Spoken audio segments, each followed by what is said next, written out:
हम लोगों का गीता का 6वां अध्याय कल चल रहा था।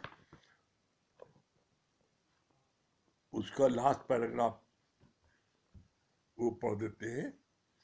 लास्ट पैराग्राफ क्या है?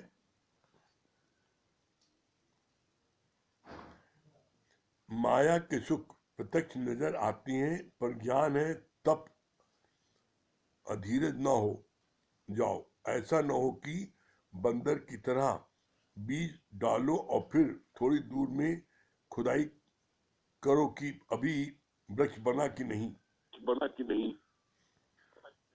यहाँ तक हुआ था। उसके आगे आज क्या है? अनमोल तेरा जीवन यूं ही गवा रहा है, किस ओर तेरी मंजिल किस ओर जा रहा है। अनमोल तेरा जीवन यूं ही गवा रहा है, किस ओर तेरी मंजिल किस ओर जा रहा है। तुमको ये अनमोल जीवन मिला है, ये अनमोल जीवन तुमको प्राप्त हुआ है, और ये अनमोल जीवन तुम किधर इसको ले जा रहे हो? आप चेक करो तुम्हारा जीवन किधर जा रहा है। क्यों? ये जीवन बड़े भाग्य से मिला है तुमको, और इस जीवन को मिला है तो तुम्हारी मंजिल क्या है, तुम जा किधर हो? तुम्हारी मंजिल क्या है? अपने ही अंदर जो पूर्ण तुम भगवान हो उसको प्रकट करना। और तुम कहां भाग रहे हो? वैष्णो देवी, मैहर देवी, फलाई देवी। तुम भाग रहे हो कोठी बनवा ले, बंगला बनवा ले, धन कमा ले, शादी कर ले। इसीलिए आगे बोला, the goal of life is peace of mind not money. तुम्हारे जीवन का लक्ष्य क्या है? शांति कहां मिलेगी? न शादी में, न कोठी बनवाने में, न धन पैदा करने में। तुमको शांति मिलेगी परमात्मा के चरणों में, मतलब परमात्मा के वचनों में। हम सब लोग यहाँ बैठते हैं, कितनी शांति मिलती है। कहीं मन जाता है? कहीं मन नहीं जाता। बस अपना सत्संग, अपना गुरु, कहीं मन नहीं जाता। क्यों? क्योंकि यहाँ पर पूर्ण तृप्ति का एहसास होता है। फिर आगे बोला, कुहार को नींद से उठाकर एक अंग्रेज ने कहा, अपना व्यापार बढ़ाओ, पैसे कमा लो, फिर आराम से सोना। कुहार ने कहा, आराम से तो मैं अभी सो रहा हूं। मतलब क्या? बहुत अच्छी बात गुरु ने इसके दृष्टांत बोला। कहा कि एक अंग्रेज जब फॉरेन से आया और यहाँ देखा उसने कि कुहार जो है वो खटिया पर आराम से सो रहा है, तो उसको डांटा कि तुम इंडियन बड़े आलसी हो, दिन भर सोते रहते हो। अरे ये अपना जो है घड़ा जो है इसको जो है खूब बेचो, सब जगह फैलाओ, है खूब पैसा कमाओ, है, और जित खूब पैसा कमा तो आराम सोना, अभी अभी क्यों सो रहे हो? तो बड़ा अच्छा उसने, कुहार ने बड़ा अच्छा प्रश्न किया कि हम घड़ा फॉरेन में बेचें, सब जगह बेचें, बहुत पैसा कमा लें, तो फिर क्या होगा? का और पैसा कमाने का और कमा ले, फिर कोठी बंगला बना, फिर और क्या, गाड़ी घोड़ा, फिर क्या करना? कहा कि जब सब चीज है तब फिर क्या करेंगे? तब आराम से सोना। तो कहा, अरे आराम से मैं भी सो रहा था, ये सब करने की क्या जरूरत है? इसीलिए कहा जाता है, जब आवे संतोष धन, सब धन धूल समान। आप करोड़ों रुपए कमा रहे हैं, लेकिन आपके अंदर में पैसे की हवस है, तो आप और कमाते रहोगे, आप कभी सत्संग में नहीं आओगे। कैसे? बोला, समुद्र पर्यंत धन किसी के पास हो जाए तब भी वो जो है पैसा कमाने की लालसा समाप्त नहीं होगी। लेकिन एक है जिसको कि संतोष है, तो वो अगर उसकी सिर्फ जो है करोड़ों ही सिर्फ 10,000 की इनकम होती है, 5,000 की इनकम होती है, उसी में खुश है वो। 500 इनकम होती है उसी में खुश है। क्यों? क्योंकि खाने के लिए ज्यादा क्या चाहिए? भगवान ने कहा पेट भरने के लिए परमात्मा मजबूर है उतना तुमको देने के लिए, पेट ही भरने के लिए नहीं। तो पेट भरने के लिए परमात्मा सबको देता है, लेकिन इंसान ऐसा अभागा है, वो पेट भरने के लिए वो पेट ही भरना चाहता है। तो पेटी कितनी भर उसकी कोई लिमिट नहीं है। फिर आगे बोला पूर्व जन्म के तप से अनायासी अंदर में संस्कार जागृत होते हैं और गुरु मिलते ही ज्योति जल जाती है। क्या बोला? पूर्व जन्म के कैसे? जैसे योग भ्रष्ट योगी श्री मानो के घर में जन्म लेता है, वहां से उसकी पढ़ाई शुरू हो जाती है।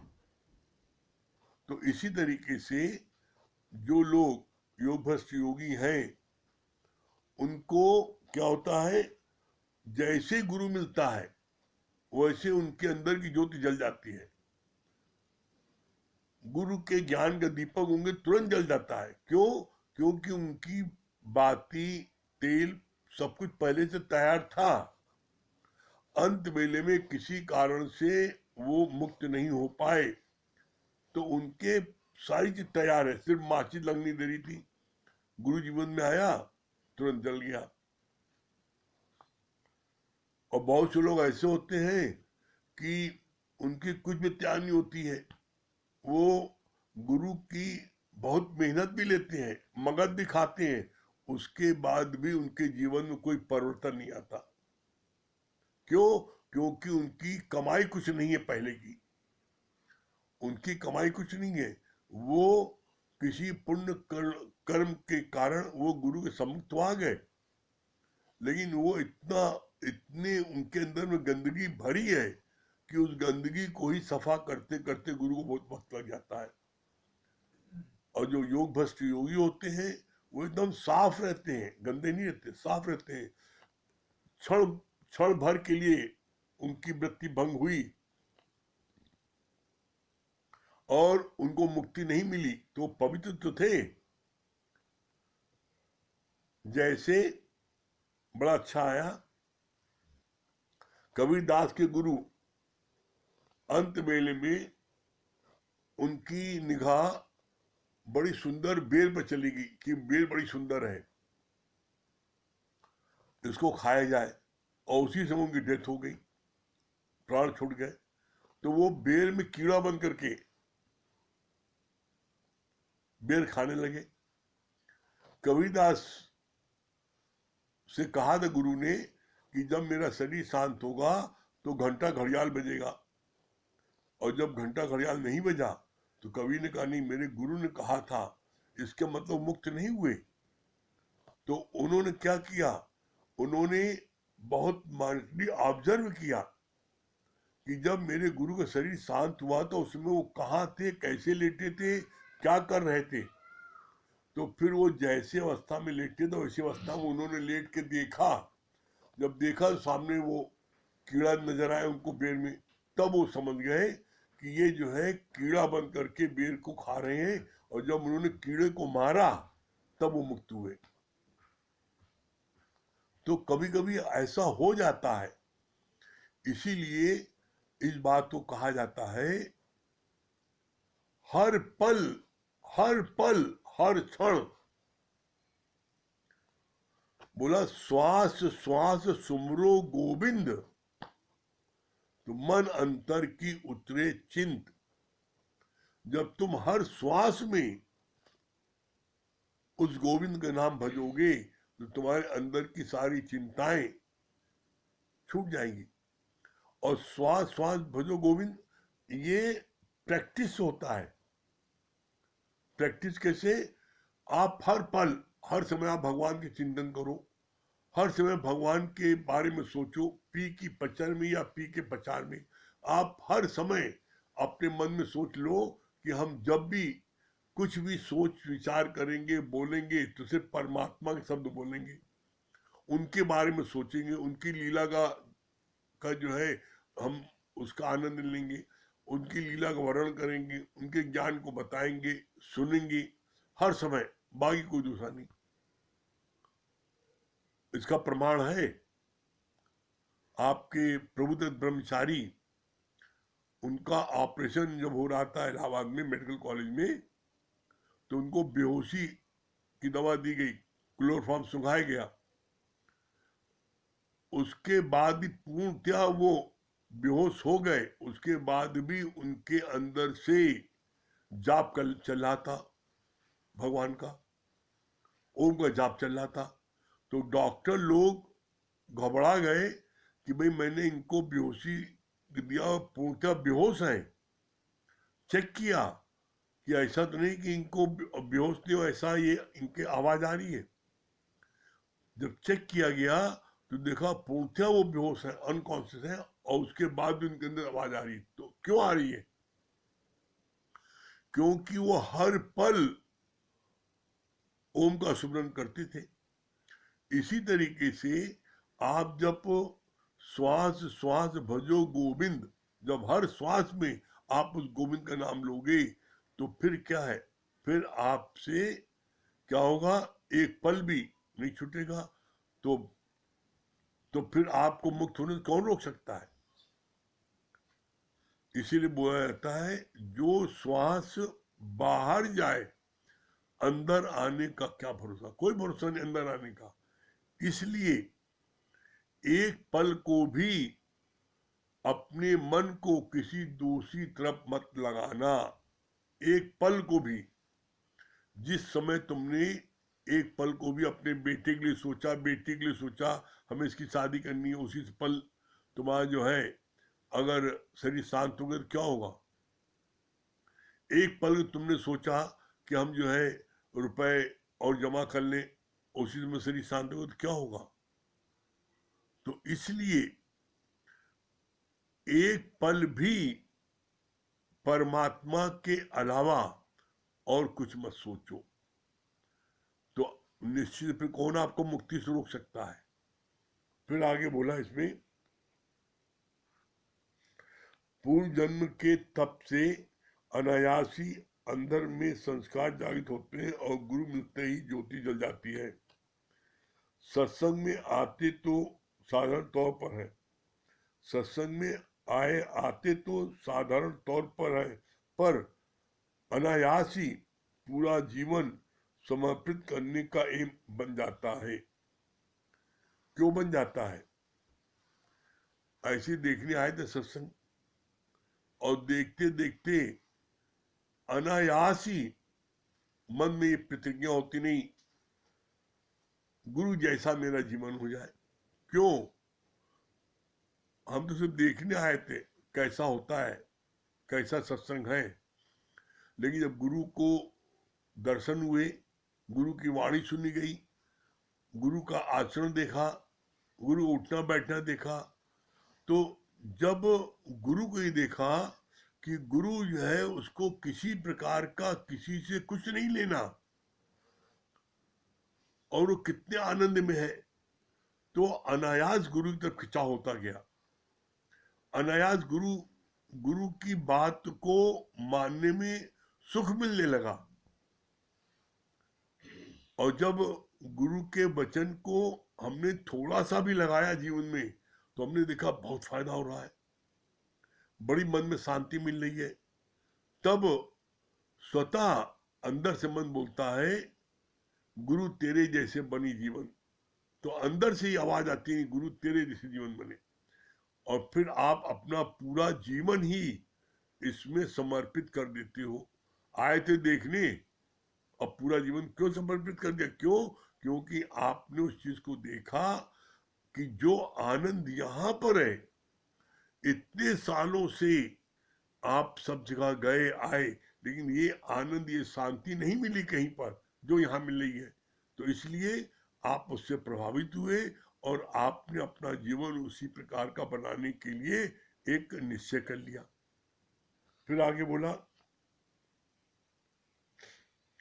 अनायास ही पूरा जीवन समर्पित करने का ही बन जाता है। गुरु के पास आकर जगत की सारी मांगे खत्म हो जाती है और विषयों की ओर दौड़ना बंद हो जाता है। कितनी अच्छी बात बोली, देखिए ये प्रत्यक्ष फल है। गुरु के पास आकर जगत की सारी मांगे खत्म हो जाती हैं। हम जब गुरु के पास आते हैं, गुरु के वचनों को सुनते हैं, जीवन में लगाते हैं, तो फिर सारी डिमांड समाप्त। सत्संग में आने के पहले हर पल हर एक से कोई न कोई डिमांड, हमें ये चाहिए, हमें ये चाहिए, हमें ये चाहिए। और जब गुरु जी का ज्ञान सुना, गुरु जी का ज्ञान सुनने के बाद में जीवन में लगाने लगे, तो गरीब बिना मांगे सब कुछ मिल रहा है, तो हमें क्या जरूरत है कुछ मांगने की। यही बात बोला यहाँ पर, कितनी अच्छी। गुरु के पास आकर जगत की सारी मांगे समाप्त हो जाती हैं, कोई मांग ही नहीं रहती। क्यों नहीं मांग रही जाती? क्योंकि जगत की जो भी चीजें हैं, पदार्थ, वस्तु, विषय, जो चीज है, उन सब चीजों में क्षणिक सुख है। और मन क्या चाहता है? मन चाहता है परमानेंट हैप्पीनेस। और जब देखा मन ने कि दुनिया के किसी भी विषय में, वस्तु में, पदार्थ में परमानेंट हैप्पीनेस है ही नहीं। परमानेंट हैप्पीनेस है गुरु के वचनों में, गुरु की शरण में। तब ये होता है, नहीं अब तो अपना जीवन जो गुरु तरह हो जाए। तो इसलिए गुरु के प्रति हम आकर्षित होते हैं और गुरु की तरफ भागते हैं। फिर आगे बोला कि सारी मांग समाप्त हो जाती है और विषयों की ओर दौड़ना बंद हो जाता है। याद करो, सत्संग में आने पहले आप कितना विषयों के बारे में चिंतन करते थे, विषयों पीछे भागते थे, कैसे भी अपनी कामना की पूर्ति हो, कितना आसक्त था मन विषयों को उसमें। अब क्या हो गया? सहज में सब छूटता गया ना। सहज में गुरु ने कीड़ा दिखा दिया ना। तो रोज ज्ञान सुनते सुनते सुनते सहज में उधर से वैराग्य हो जाता है और विषयों की तरफ मन नहीं भागता। फिर आगे बोला, पहले सब विषय रसों के बस में थे, पर योग लगते ही उपरांता आ जाती है। पहले के भोगे भोग भी छूट जाते हैं और लालसा भी समाप्त हो जाती है। क्या बोला? बोला इसमें कि जो पहले के भोग भोगे, दो प्रकार के भोग होते हैं। एक जो भोग आज आप भोग रहे हो, और एक जो भोग आप भोग चुके हो। तो भोगे हुए भोग की बड़ी याद आती है। तो बोला भोगे ये भोग, उसको भी याद उसकी गायब होने लगती है, और जो भोग आज है उसकी अब जो है उसकी तरफ ध्यान ही नहीं आता। और जो भोगे हुए भोग है वो भी उधर से भी ध्यान हट जाता है। यह है ज्ञान का प्रभाव। पहले के भोगे भोग भी छूट जाते हैं और लालसा भी समाप्त हो जाती है, और उसकी लालसा भी समाप्त हो जाती है जब हमें नहीं चाहिए। फिर आगे बोला, ज्ञान से पहले भले चाहना रखकर जप तप किए भी होंगे, तो भी आज ज्ञानी उन सबको उल्लंघन कर जाता है कि अब मेरे को कुछ नहीं चाहिए। कितनी बढ़िया बात बोली है।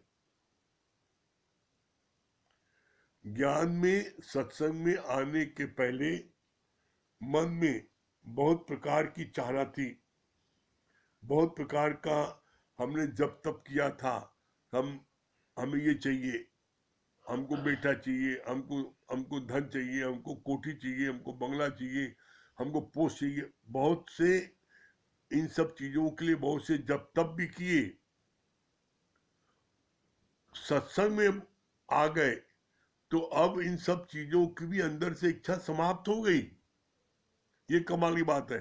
पहले इन सब चीजों को प्राप्त करने के लिए जब तब पूजा पाठ सब करते थे कि हमें किसी तरीके से मिल जाए, पंडित जी से जाप भी कराते थे, अनुष्ठान भी कराते थे, सब प्रकार से कोशिश करते थे। लेकिन ज्ञान में आने के बाद क्या हुआ कि अब अंदर से ही इन सारी चीजों की इच्छाएं समाप्त हो गई, नहीं कुछ नहीं चाहिए, अब कोई चीज नहीं चाहिए। क्यों ऐसा क्यों? क्योंकि गुरु ने यहाँ साबित कर दिया है कि एक ब्रह्म सत्य है, जगत मिथ्या है।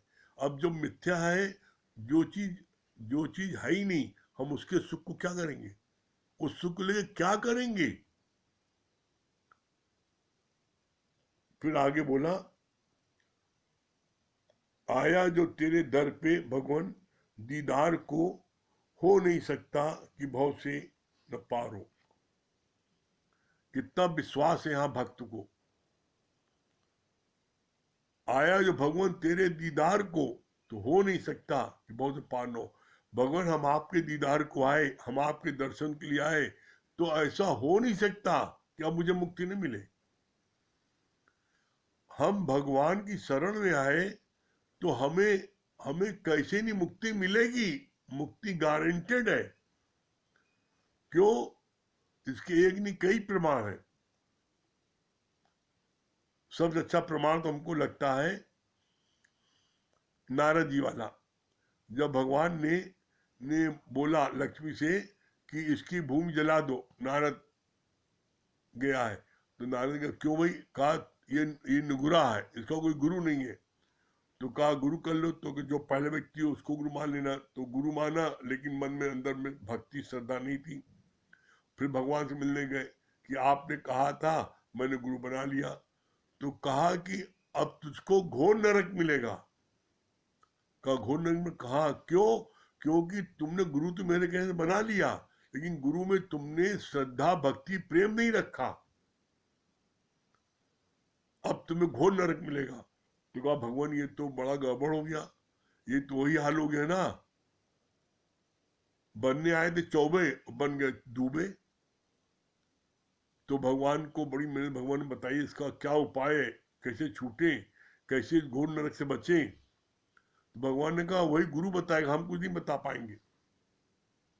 तब गुरु से आगे पूछा, गुरु जी बड़ी गलती हो गई, ऐसे से हुआ, और भगवान ने कहा तुम्हें घोर नरक मिलेगा। तो कैसे छूटे? क्योंकि उन्होंने बोला था कि तुमने गुरु तो मेरे कहने से कर लिया, लेकिन गुरु के प्रति तुम्हारे मन में जो श्रद्धा भक्ति प्रेम होना चाहिए वो नहीं है। तो गुरु जी गलती हो गई, उपाय बताइए कैसे छूटे। तो कहा बहुत सरल उपाय है, गुरु के पास सब उपाय है, भगवान नहीं छुड़ाएगा, गुरु छुड़ाएगा। गुरु का कोई बात नहीं है। अब भगवान से कहना कि नरक कैसा होता है, जब बता के दिखा दी जमीन में। तो उन्होंने ऐसी क्या किया, जमीन में उंगली से मट्टी में बना दिया, नरक ऐसा होता है, यहाँ तेल में लोगों को उबाला जाता है, नरक ये होता है, ये होता, पूरा खांचा खींच के दिखा दिया। जब जैसे खींचा खांचा कि ये कढ़ैया है, इसमें तेल खोल रहा है, इसमें लोगों को डाला जाता है, उबाला जाता है, ये सजा दी जाती है, जो खांचा बनाया उन्होंने। तो नारद ने क्या किया, नारद ने उसी में लोटपोट कर दिया, लेट गया। तो भगवान हंसने लगे, कहा कि भगवान अब आपके हाथों के द्वारा बनाया हुआ नरक मैंने अब भोग लिया, अब क्या? तो भगवान हंसे, कहा युक्ति किसने बताई? कहा गुरु ने। तो इसीलिए कहा गया है गुरु जो है तुमको किसी भी संकट से छुड़ा सकता है। इसीलिए कहा जाता है गुरु के प्रति अंधी श्रद्धा, अटूट विश्वास, अथाह प्रेम रखो तो निश्चित तुम छूट जाओगे। ये जो है, ये बातें, सारी बातें हम सब लोगों ने जीवन में एक नहीं बहुत बार देखा है कि जब कभी कोई बात आई तो गुरु ने कैसे बचाया, गुरु ने कैसे किया। तो इसलिए आज ये कल वृक्ष है सत्संग भवन, यहाँ पर ये यहाँ पर ये संकल्प लो कि आज से गुरु में हम अंधी श्रद्धा, अटूट विश्वास, अथाह प्रेम रखेंगे तो निश्चित आप मुक्त होगे। ठीक है। हाँ राकेश भैया।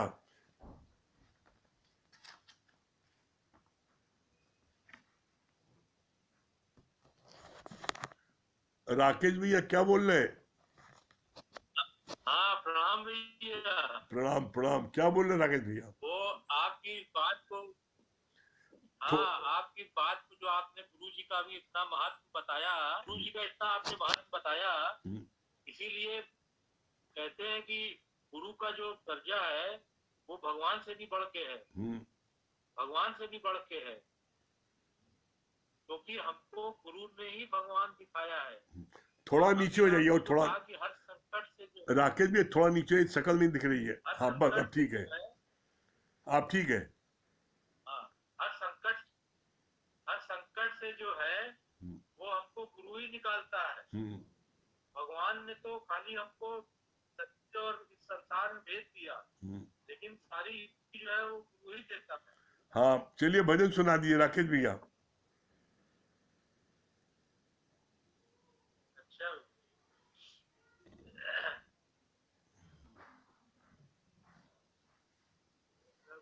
प्रेम की लगन में दिन रात बीत जाए, प्रभु प्रेम की लगन में दिन रात बीत जाए, ऐसी लगन लगे जो फिर होश भी लाए, प्रभु प्रेम की लगन में दिन रात बीत जाए, हमको ये जीवन मिला है प्रभु पाने के लिए ही, हमको ये जीवन मिला है प्रभु पाने के लिए ही, उसने प्रभु को पाया जिसने खुद ही गवाई, उसने प्रभु को पाया जिसने खुद ही गवाई, प्रभु प्रेम की लगन में दिन रात बीत जाए, ऐसी लगन लगे जो फिर होश भी जाए, प्रभु प्रेम की लगन में रात बीत जाए, जिस जी को चाह नहीं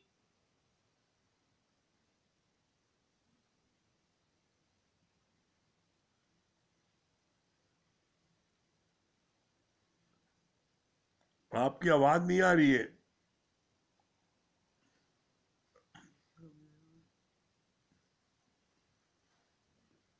राकेश भी, आपकी आवाज नहीं आ रही है। आ रही है आवाज की? हाँ अब आई। आवाज आ रही? हाँ अब आने लगी। है? हाँ आ रही है। हाँ जिस जी को चाह झूठे पनाही, उसका तो मन प्रभु के रस में जीता है, उसका तो मन प्रभु के रस में भीगता है, प्रभु प्रेम की लगन में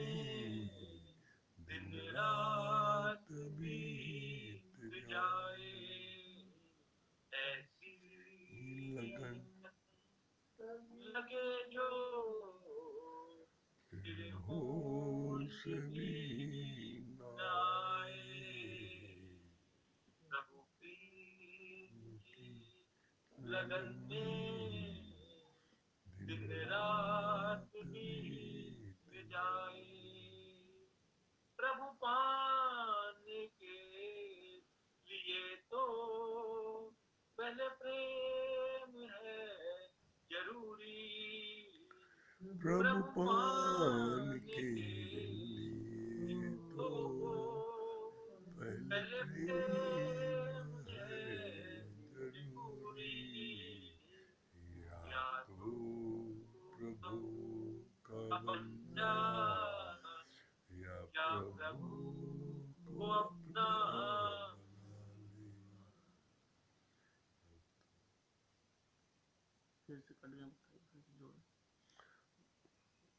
फिर से जोड़िए, कट गया आपका। ऐसा क्यों जाता है ये? या तू प्रभु का बन जा, या प्रभु को अपना बना ले। प्रभु प्रेम की लगन में दिन रात बीत जाए। ऐसी लगन लगे जो होश भी जाए। प्रभु प्रेम की लगन में दिन रात बीत जाए। हाँ, बहुत सुंदर राकेश भैया। हाँ, श्याम भैया।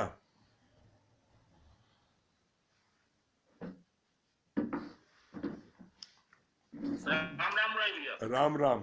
राम राम। हाँ, राम राम सब। हमने कहा आज आपने गुरु जी की बहुत अच्छी बात बताई। वास्तव में हम लोगों को वो ठीक करती है। एवर लास्टिंग हैप्पीनेस कहीं नहीं मिल सकता।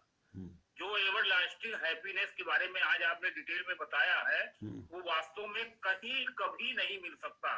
केवल सत्संग में, गुरु के वचनों में, गुरु के वचनों को मानने में और उनके मतलब जो है वर्ग पे चलने पे, मतलब पथ पे चलने पे जो भोगे हुए सुख है और जो आने वाले सुख है, उन सबों की भी बिल्कुल छुट्टी हो गई। कोई मतलब ही नहीं, सबको पूरीना हो गया करिश्मा। क्योंकि वास्तव में ये एवर लास्टिंग हैप्पीनेस, जैसा आपने बताया कि कोई भी पदार्थ हो, दुनिया कोई भी वस्तु हो, सब जाने वाली है, सब क्षणिक होती है। लेकिन ये आनंद, शांति, विपुलता, ये जो है एवर लास्टिंग हैप्पीनेस हमेशा अंदर रहती है। और वास्तव में ये काम तो नहीं अभी कर पा रहे हैं, लेकिन जो आप कर रहे हैं कि दूसरों की सेवा के लिए, निस्वार्थ सेवा के लिए, आप तक किसी का प्रत्यक्ष मतलब फल नहीं मिलता, लेकिन जो ये काम है इसका प्रत्यक्ष फल तुरंत मिलता है। जैसे एक काम है, क्रोध करिए तो क्रोध का प्रत्यक्ष फल मिल जाएगा, लेकिन अगर निस्वार्थ सेवा करिए तो इसका भी फल मिल जाएगा। तो क्रोध से तो आदमी चला जाता है, मतलब जो है दूसरे शब्दों में। तो बहुत अच्छी बात ये लगी। एवर लास्टिंग हैप्पीनेस के लिए लोग अरबों खरबों खर्चा करते हैं, लेकिन नहीं प्राप्त कर पाते। सबको कोई ना कोई का दुख है। ये जो पंडा जी वाला आप दृष्टांत सुनाते हैं, पंडा जी वाला, वो हनुमान जी के पंडा वाला ही दृष्टांत होता है। वही एवर लास्टिंग हैप्पीनेस है। बहुत सुंदर। लेकिन दुनिया चमकती है, दुनिया चमकती हुई देख रही है, क्या किया जाए। बहुत सुंदर। बहुत अच्छी बात बताइए। राम प्रकाश भैया। हरिओम भैया। हरिओम। हाँ, क्या बोल रहे हैं? सदगुरु रिपोर्ट और शुक्राना भैया, कितनी अच्छी बात आप बता रहे थे कि गुरु के प्रति हमारा इतना आदर भाव होना चाहिए। जैसे बोलते हैं, हमेशा आप बताते हैं कि अंधी श्रद्धा, अटूट विश्वास, अथाह प्रेम होना चाहिए। कभी भी गुरु का हमेशा हमारे मन में इतना सम्मान होना चाहिए, क्योंकि गुरु ही तो हमारे जीवन को बना रहा है। उससे अच्छा तो इस दुनिया में कोई है ही नहीं है। वो हमारे एक एक समय को कैसे सिर्फ बुनने में लगा हुआ है, कितना वो प्रयास कर रहा है, कितना मेहनत कर रहा है 24 घंटे की, कैसे हमारे बच्चे आगे बढ़े, कैसे उनका जीवन निखरे। और जो हमारे लिए इतना कर रहा है, उसके लिए अगर हमारे दिल में सम्मान कि कोई भी अगर जरा भी कमी है तो फिर हमारा जीवन ही तुच्छ है, बेकार है, इतना सम्मान होना चाहिए। जैसे हमेशा बोलते हैं, वो शब्द ही सबसे अच्छा सटीक बैठता है कि अंधी श्रद्धा, अटूट विश्वास और अथाह प्रेम होना चाहिए। बहुत सुंदर, बहुत सुंदर। ये हमेशा होना चाहिए। दूसरा भैया बहुत अच्छा लग रहा था। हाँ भैया, हाँ क्या? बहुत अच्छा लग रहा। वो जो आप वो बताते हैं कि इच्छाएं कामनाएं कितनी होती थी पहले भैया, ये सत्संग में आने के बाद गुरु ने कैसे धीरे धीरे इच्छा कामनाओं पे इतना नियंत्रण कर दिया है। अब लगता है जो गुरु के वचन है वही हमारे लिए सर्वोपरि है। बहुत उससे सुंदर। अच्छा दुनिया में कुछ है ही नहीं है। बहुत सुंदर। है ना? हाँ प्रहलाद भैया, शुक्रिया, शुक्रिया। बहुत सुंदर, बहुत सुंदर। प्रहलाद भैया,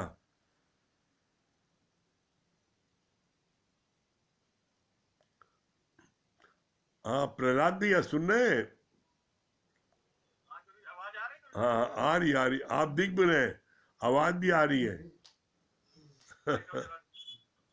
क्या बता रहे हैं? बहुत अच्छा लग रहा था गुरु जी, मछानी वाली ड्रेस जो बताया आपने कि जब शुरू में सत्संग आए थे, वाकई में जहाँ गए थे वहाँ सिर्फ मांगने ही गए थे।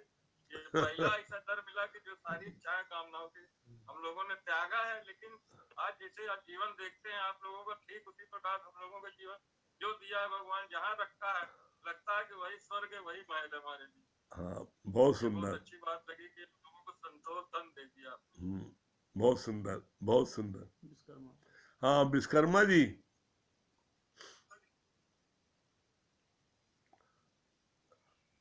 हरिओम भगवान। हाँ हरिओम। क्या बोल रहे विश्वकर्मा जी? बहुत अच्छा पानी आ रहा था आज, बढ़िया पानी बहुत अच्छा। भगवान जी बोल रहे थे कि तुम अगर पढ़ाई कर रहे हो तो इम्तिहान तो तुम्हारा होगा ही। सही आपने बात बहुत है। अच्छा क्लियर किया। अगर तुम सत्संग में आ रहे हो तो तुम्हारे लोग उपहार उड़ाएंगे, हर चीज करेंगे, लेकिन तुमको वहां पर सावधानी बरतनी है। और जिस तरह से तुम अच्छे रास्ते चलोगे तो तुमको लोग देख करके बाद में वही लोग तुम्हारा वो बनाएंगे, तुम्हें पूछेंगे कि हाँ कि ये कहीं जाते हैं, इनको अच्छा। आपने बताया गुरु के बाद बहुत प्रेम होना चाहिए। जैसे आपने नाथ भगवान ने बताया कि गुरु के पास हर चीज का इलाज है। अगर गुरु के पास हम जाते हैं तो उसके पास हर इलाज है, हर चीज का इलाज करता भी है। ऐसे गुरु को भगवान मानना ही चाहिए, जो नहीं मानता हो तो हाँ विनय भैया, विनय कुमार गुप्ता, वहाँ के नोएडा के।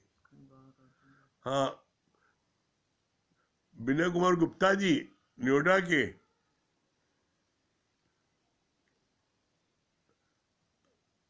हमारी आवाज को सुन रहे हैं विनय भैया नोएडा से? चलिए, हाँ गुप्ता जी सेवादारी है भाई।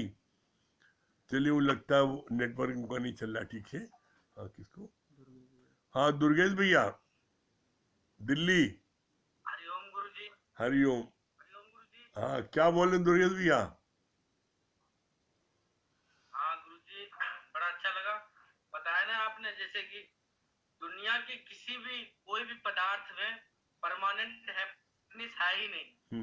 परमानेंट हैप्पीनेस अगर है मात्र एक ब्रह्म ज्ञान में, गीता ज्ञान में, गुरु ज्ञान में। बहुत सुंदर। और एक बात और है कि जब हम भगवान के शरण में आ ही गए तो गारंटी है मुक्ति तो जरूर मिलेगी। जब गुरु शरण में हम आ गए, गुरु के वचन को हम सुन रहे हैं तो मुक्ति तो जरूर मिलेगी, इस बात की खुशी है। बहुत सुंदर। हाँ पूजा जी। हरिओम गुरु जी। हरिओम क्या बोल रही है? गुरु जी मुझे ये बहुत अच्छा लगा कि अनमोल तेरा जीवन यूं ही गवा रहा है, किस और तेरी मंजिल किस और जा रहा है। हम जब सत्संग से नहीं जुड़े थे तो वाकई में हमें इस चीज का बिल्कुल भी ज्ञान नहीं था कि हम किस ओर जा रहे हैं। और अब सत्संग में जुड़ के आपकी शरण हमें मिली है तो अब हमें लगा है कि अब वाकई में हमें जो हमारा जो जीवन है बहुत अनमोल है और इसे जो हम यूं ही नहीं गवा सकते।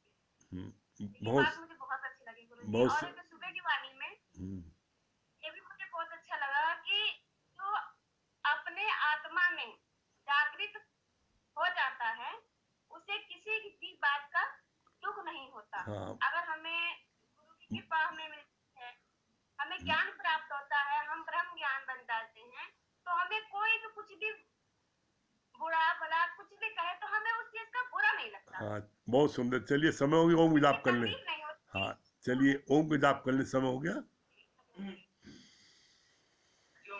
ओ